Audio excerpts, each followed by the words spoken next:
Okay, welcome back everyone. So welcome to my first video on Taylor series. Well, in this case, we're just going to cover what Taylor polynomials are. In the next case, we'll expand on our knowledge on Taylor series. And essentially, Taylor series is just basically, or a Taylor polynomial is a pretty good approximation to a non-polynomial function on some range. Usually it's fairly small. Depends on the accuracy depends on the number of terms on the polynomial.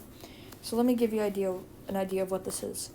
So let's consider the function f of x equals cosine x. And again, this is just a rough introduction, and it's also part 1. So let's say we want to approximate this. Let's say we want to approximate this as a polynomial, because sometimes working with trigonometric functions is not as nice as working with polynomial functions. It's a specific case is that especially in physics, it's more intuitive to see some function on a range as a polynomial instead of a trigonometric function. Also, let's say you want to take the cosine of 0.5 or 0.75. Obviously, that's kind of hard to do without a calculator. So I mean, this is kind of cool that you can just use Taylor series or Taylor polynomial to get a very good approximation of that value of cosine x. It's nearly impossible. It's very difficult to differentiate between it without using a calculator. So let's say we want to find f sub t. Actually, we'll just we'll just call this our Taylor polynomial. Tailored polynomial, in other words. Let's say we want to approximate this as some kind of parabola, right? Because the graph of cosine x, it looks, let me choose a different color. It looks something like this, right? And let me see. Yep. It looks something like this. And basically, we kind of want, we're going to try finding some kind of parabola that can approximate it on this range here. Some kind of range, somewhere between here or something. So we could have something like this maybe. That would be a very good approximation of it on this range. And how we go about finding this polynomial is actually pretty intuitive. Well, to start, there is just a basic formula to this, but the intuitive idea is actually, very intuitive. The idea of it is very intuitive. So basically, oh wow, what have I done? Get this back. Okay. I'm gonna get rid of that. Get rid of that. So that's our graph of cosine x, approximately. So our Taylor polynomial, let's say we want it to look something like this. So c1 x squared plus c2 x plus c3. Right. This is the general form of a this is one of the general forms of a parabola. Right. So how do we go about finding our c3? Well, firstly, we want to get anything close to this. We want basically our f of 0. So this point here to equal 1, because in this case cosine x has an amplitude of 1. So in this case this is 1 here. So we know that f of 0 is 1. Right? So that's our y-intercept. Okay, so that means that if we plug in 0 here, so that means that, let me redo this. So if we plug in 0 here, so t of 0, but obviously we just set t of 0 equal to 1, so 1 equals, and then 0 times c1 is just 0, plus 0 squared is 0, times c1 is 0, and then x times c2, 0 times c2 is just 0. So all in all, we get c3 equals 1, right? So our tailored polynomial will have C3 as 1. 1. C3 equals 1. So I'm just going to write it here. I'm saying so quite a bit.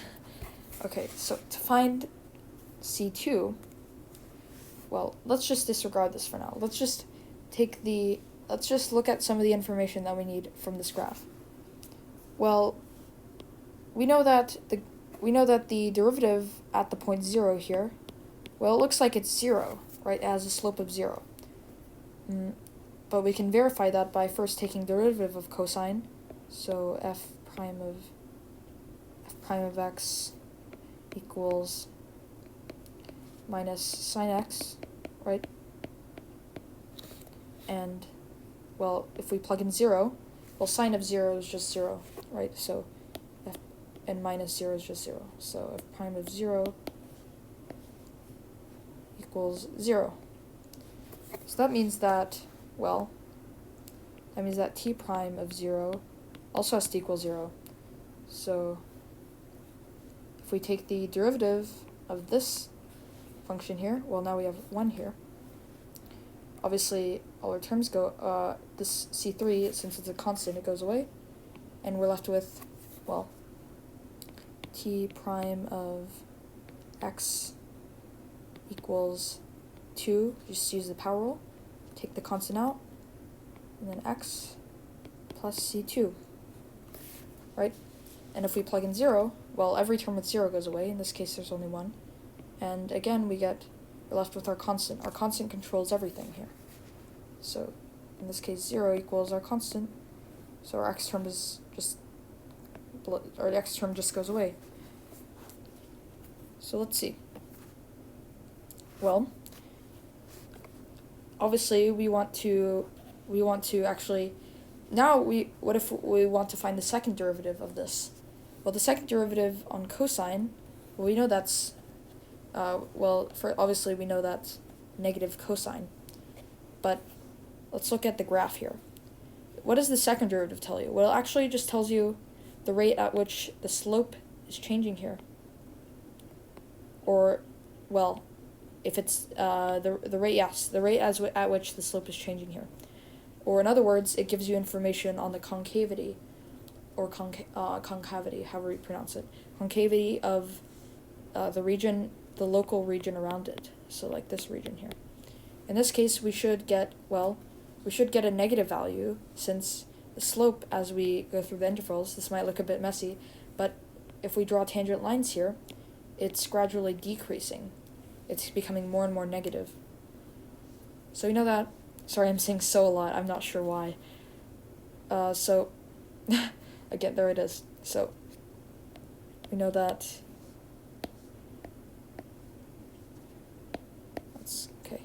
We know that f double prime of x is, well, take the derivative of this, just minus cosine of x.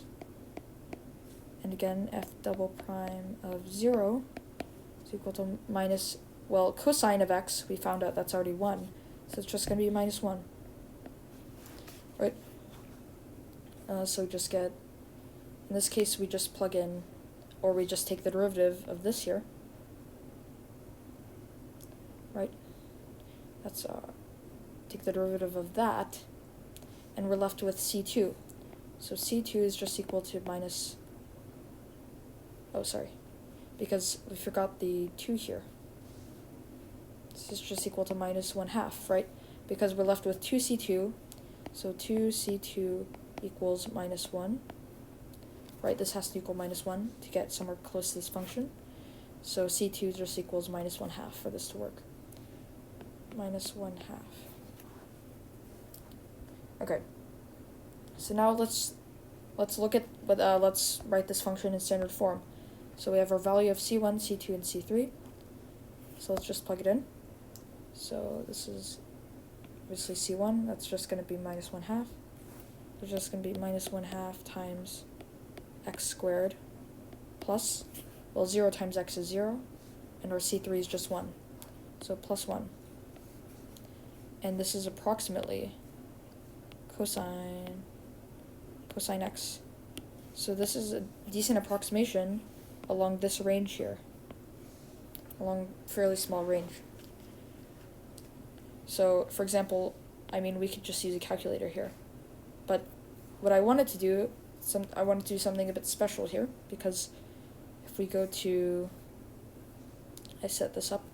So if we go to Google, I have a Desmos tab out, and I have the graph of cosine here. So let's put the graph of, well, our Taylor polynomial here. Obviously, it's not going to be that accurate. The more terms you have in this Taylor polynomial, so whether it's whether it's cubic, whether it's quadrupic, it's going to be much more. It's going to be much, well, in other words, actually cubic and the more terms that you have here, the more accurate your function will get along a larger range. And actually, if we go into Taylor series, some functions' Taylor series is equal to the actual function. So some functions' Taylor series is equal to the function. But we're not talking about Taylor series yet. We're talking about Taylor polynomials. So let's write out this function. So let's say g of x equals, well, our function is just going to be minus 1/2 times x squared, and then plus 1, I think it was. And as you can see, look how it basically intersects at these points here. Let's say, I think the range is about, it starts diverging later on, but converges to single value, like along, I can draw it out.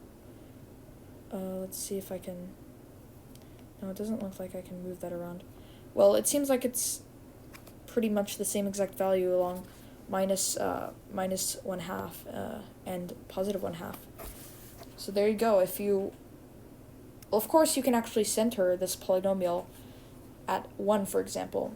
Well, in this case, this would be pi over 2, but you could actually center it at pi over 2 by just essentially setting your x value to x minus pi over 2. But that's besides the point for this video. This will most likely be a three-part video, since Taylor series is so complicated, or it's not that complicated, but there's a lot to say about it. So there we go. This is our Taylor polynomial. And actually, if we go back to our notes, there is actually a relationship between what's going on here. Because if we remind ourselves of the power rule, let's call some function g of x equal to x to the 6th. Obviously, well, in this case, we're actually iterating that. Let's take a closer look at that. So, say our g of x, actually no, let me give you guys better intuition. So if we take our Taylor polynomial, what if we try making it cubic here? This is probably going to be the last thing for today's video. So our Taylor polynomial is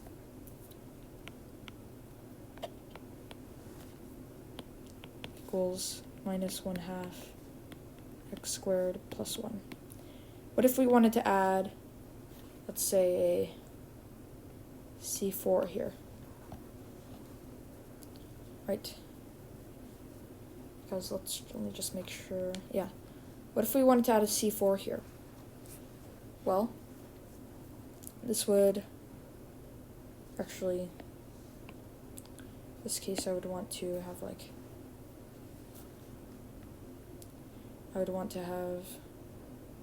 c4 times x to the 3rd. So this is a bit confusing. Yeah, c4 times x to the 3rd, okay? So this would make this obviously cubic.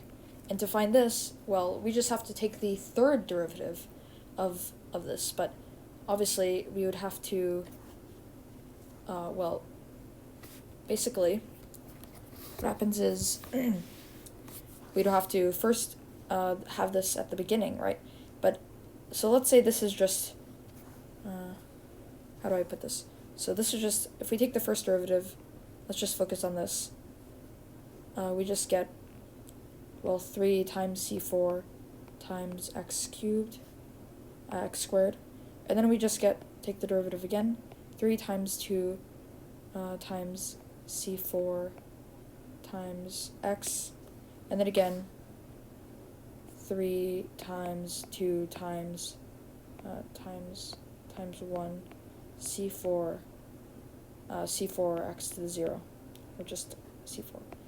And as you can see, obviously once we take derivative of this final function, the third derivative, all of this washes away, because this is a constant.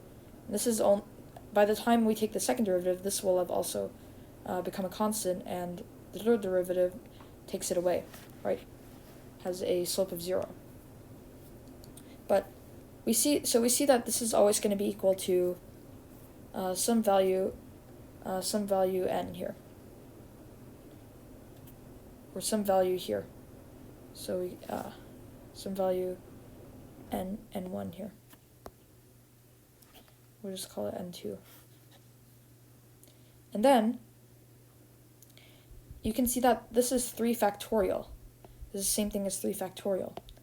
And c4, to solve for that, we just have to divide by 3 factorial. So essentially, our cn